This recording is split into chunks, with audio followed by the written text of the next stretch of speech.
Welcome to Everything You Need to Know About Finance.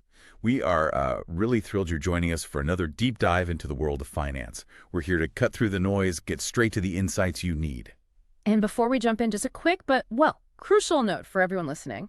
Everything we're about to discuss, it's strictly for informational and educational purposes. That's it. We're presenting data, insights, gathered from various reports and analyses. But this is not and should absolutely never be taken as financial advice. Please, always do your own thorough research, or even better, chat with a qualified financial professional before making any investment decisions. Okay, your financial well-being is key. Absolutely. Couldn't agree more. With that important disclaimer out of the way, today we're taking a focused look at a company that, well, it's truly been a roller coaster ride in the solar energy sector. SolarEdge Technologies, NASDAQ ticker FEDG, will be navigating through its recent stock moves, diving deep into its latest financial health, and exploring the often conflicting views from analysts and institutional investors. We want to give you a clear, well-rounded picture. It's really a fascinating case study in market dynamics and, well, company resilience too. Okay, let's unpack this. So let's start right at the beginning. For those maybe less familiar, what exactly is SolarEdge? What's their core business? Okay, so SolarEdge Technologies. It's an Israeli company founded way back in 2006. Their core thing, they design, develop, manufacture, and sell DC-optimized inverter systems. That's for solar photovoltaic or PV installations. Basically, think of it like this. Solar panels make DC power, right? But homes, the grid, they use AC. SolarEdge's inverters, they're crucial for converting that DC to AC and doing it efficiently, making the whole system more productive, safer too. They also have an energy storage segment, so they play a really critical role across the whole solar ecosystem. Headquarters are in Milpitas, California, and they employ nearly 4,000 people globally. So yeah, significant player. Okay, so a key innovator in solar tech, making green energy more efficient. Got it. But, like we hinted, for anyone watching the market, SolarEdge's stock journey has been, well, anything but smooth. Pretty dramatic story, actually. What's the recent performance look like, and how does that stack up against its past? Right. Well, if we look at the very immediate past, today, June 17th, 2025, the stock opened at $23.98. It actually closed up 2.92% from the day before. Outperformed the S&P 500, the Dow, the NASDAQ, just for that single day. And it's also climbed 5.81% over the past month. So on the surface, you see some positive momentum there. That sounds, well, promising, at least in the very short term. But that roller coaster description, that has to come from somewhere, right? What's the bigger historical context here? Yeah, and that's where it gets truly fascinating, While we see these little green shoots recently, SolarEdge had an incredibly challenging few years. Just picture this. Back in November 2021, peak of the, well, some called it the green energy bubble, right? The stock's hit an absolutely astounding all-time high, $368.33. A huge meteoric rise. Then fast forward to June 25th, 2024, it plunged nearly 15% in just one day, dropped to $28.41. And to really put it in perspective, for the entirety of 2023, SolarEdge was the single worst performing stock, the worst, in the S&P 500. And that poor performance actually led to it being delisted from that prestigious index earlier this year. Wow. Okay, from over $300 a share down to struggling near $20, $30, and then delisted from the S&P 500. That really hammers home the scale of the fall, puts the current $23.98 in stark perspective. For our listeners, what does being delisted from an index like the S&P 500 actually mean? Is it just symbolic? Oh, it's much more than symbolic. It has real, tangible impacts. See, when a company gets delisted from an index like the S&P 500, it means a huge number of institutional funds, especially the passive ones that just track the index. They have to sell their shares. They just can't hold a stock that isn't part of their benchmark anymore. And that creates immense selling pressure, often regardless of the company's fundamentals, which can drive the price down even more. Plus, it reduces the company's visibility, its liquidity. It's not automatically in those big influential fund portfolios anymore. So yeah, while SolarEdge had a great run-up, that delisting was a very public, very painful acknowledgement of its struggles. That makes perfect sense. Almost like being kicked out of the big leagues, right? Exactly. Given all that volatility, what's its trading range look like over, say, the past year? And we often see different market cap figures thrown around. What's the story there? Any clarity? Sure. Over the past year, SolarEdge has traded between a low of $10.24 and a high of $40.47. That really reflects that continued volatility we've been talking about. The market's still trying to figure it out. As for market cap, you'll see different numbers. One analysis might put it around $1.42 billion. Another might peg it closer to $867.95 million. This kind of discrepancy isn't necessarily a red flag, But it just highlights how these figures can vary, right? Depends on the exact share count used, the time of calculation, maybe whether all outstanding shares are included. It's just a reminder to, always check the source and consider the time frame of the data. Excellent point on data variations. Okay, so we've established the stock's really dramatic journey. Now let's shift focus. Let's dive into what's driving some of these movements, particularly its latest financials. We have results for the first quarter of fiscal year 2025, ended March 31st, reported May 6th. What do the top-line numbers look like? Okay, Q1. They reported revenue of $219.48 million. What's interesting here is that was actually up 7.4% compared to the same quarter last year. That's a positive sign, growth-wise. And maybe more importantly, it beat analysts' expectations. They were looking for something closer to $205.39 million. So yeah, they delivered on the revenue front, exceeded those projections. Okay, encouraging on revenue. But revenue doesn't always tell the whole story, does it? Especially for a company that's been in such a challenging spot. So the big question, how did that revenue translate to profitability? Right, and that's where the picture gets a bit more complex.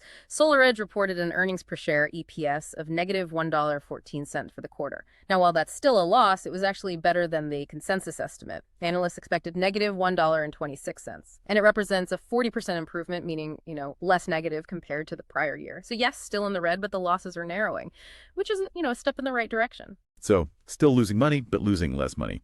Progress of a kind, I suppose. But what about those truly staggering negative return on equity and net margin figures you mentioned? What do they really tell us about the company's underlying health, efficiency? Yeah, that's where the rubber meets the road, and it's important not to just gloss over these. Their net income was negative $98.52 million. Again, an improvement year over year, about 37.37%. However, that negative return on equity at 95.05% and a negative net margin of 192.13%. Those are very, very significant. A negative ROE of 95%. It's not just a number. It means for every dollar shareholders have invested, SolarEdge is effectively losing almost that amount.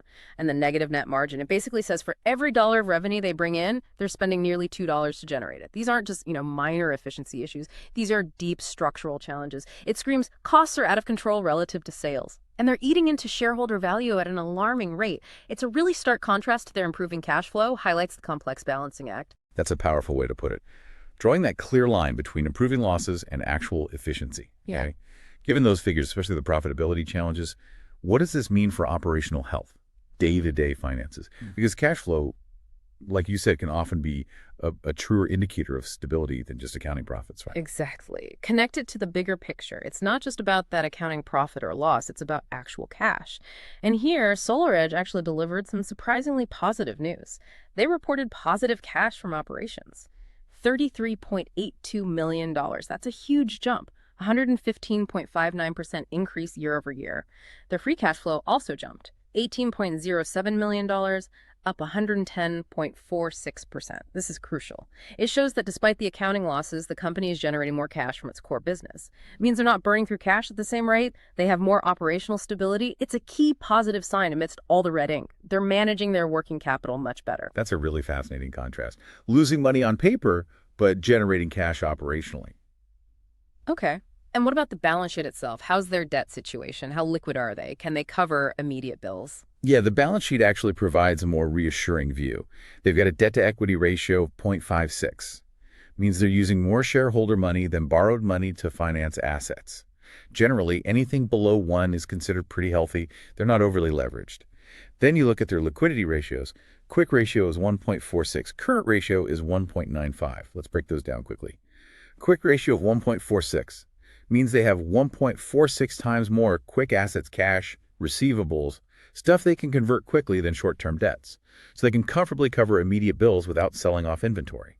And the current ratio, 1.95, even stronger, confirms they have nearly twice the assets to cover all their short-term obligations. So yeah, despite the ongoing unprofitability, these numbers suggest they're quite liquid. Not on the brink of, immediate financial distress. They have a decent financial safety net. That's a really comprehensive look under the financial hood. Thanks. Now, here's where it gets really interesting, I think.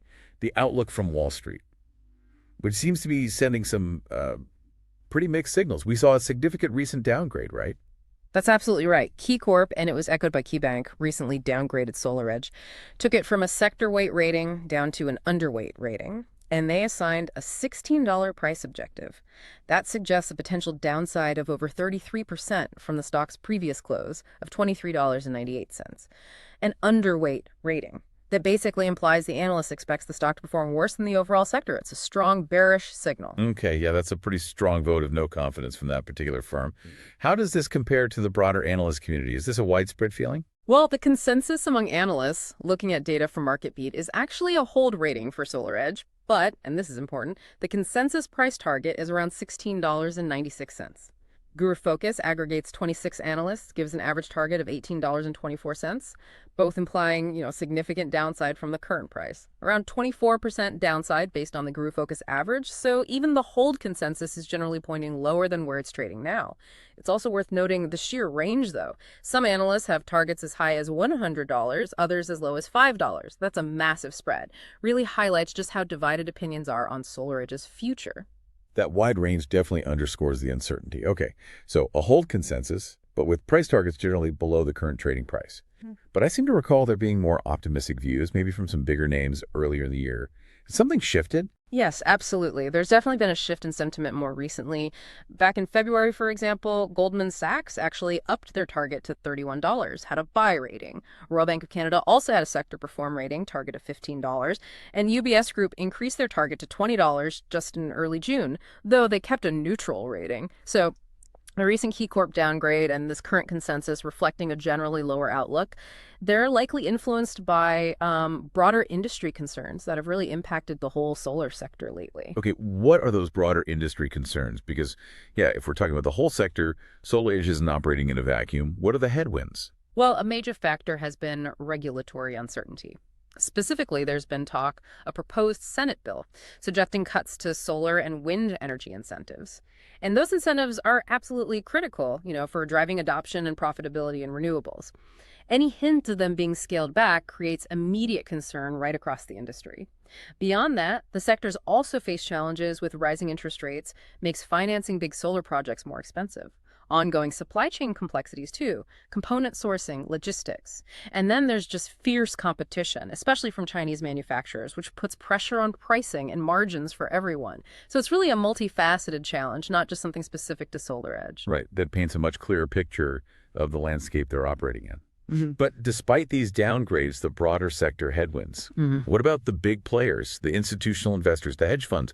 Are they pulling back too? And this is where the story gets really intriguing. It's quite the opposite, actually. Institutional investors and hedge funds, they own a huge chunk, 95.0% of SolarEdge's stock. Shows just how much big money is involved. And interestingly, we've seen some pretty large firms actually increasing their stakes in the first quarter. Edmund D. Rothschild Holding SA, for example, lifted its holdings by a remarkable 60%. Fifth Third Bancorp raised its position by 93.7%. And notably, Jones Financial Company's LOT grew its stake by over 400%. 400%. This suggests a very different view from some of these large institutional players. Maybe they're focusing on longer-term potential, seeing value where short-term analysts see risk. Wow. Okay, this truly raises an important question then. We have downgrades from some analysts pointing down, but then increased buying from major institutional investors. Then you throw in the Guru Focus estimated fair value for SolarEdge, projected at $32.82 in 1 year. It's just, 36.86% upside from its current price?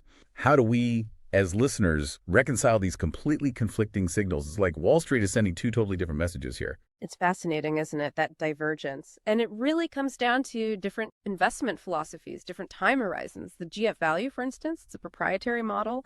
It suggests that based on SolarEdge's historical multiples, past growth, future estimates, the stock should be trading higher. It points towards its, let's call it, intrinsic value. However, the recent analyst downgrades, they're typically reacting to more immediate stuff, market conditions, those industry headwinds we talked about, the company's continued unprofitability, even with the better cash flow. Analysts often focus on the next, say, 12 to 18 months. So you've got these fundamental models suggesting long-term value, analysts reacting to short-term pressures, and then these large institutional investors possibly looking at an even longer horizon. Maybe they're betting on the long-term growth of solar itself, or the company's strong tech position, or even seeing it as a distressed asset that'll eventually recover. It just perfectly reflects that tension, Yeah. between long-term intrinsic value and short-term market sentiment, and how different players interpret risk and opportunity. The Zacks rank also gives SolarEdge a #3 hold, which kind of aligns with the analyst consensus, but it's worth noting the overall solar industry itself, part of the oil's energy sector, ranks in the bottom 29% of all industries tracked by Zacks. So even within that challenging group, SolarEdge is trying to carve out its path. Okay, so putting it all together, what does this really mean for you, the learner, trying to make sense of SolarEdge Technologies and maybe the broader solar sector too? Well, you're looking at a company with a strong, foundational position in a growing sector, renewables. That's undeniable. It has shown tangible operational improvements, positive cash flow, even while it's still navigating persistent unprofitability. That's the tricky part. Its stock, extreme volatility, soared to incredible highs, rewarded early investors hugely, then crashed dramatically, got delisted from the S&P 500. Yet, amidst these recent analyst downgrades pointing to more potential downside, you have large institutional investors, the ones with deep pockets and long-term views, actively increasing their positions. And then some fundamental valuation models suggest significant upside from where it is now. It truly presents a nuanced, almost paradoxical picture, doesn't it? So here's a provocative thought to leave you with.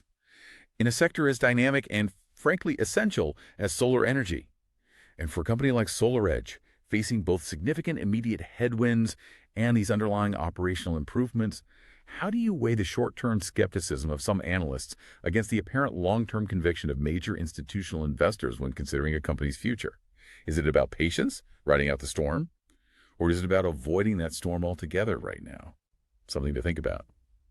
Thank you so much for joining us on this deep dive. If you found this discussion insightful, valuable, please make sure to like this deep dive and subscribe. We'll have more in-depth analyses on the companies and trends shaping our financial world coming your way.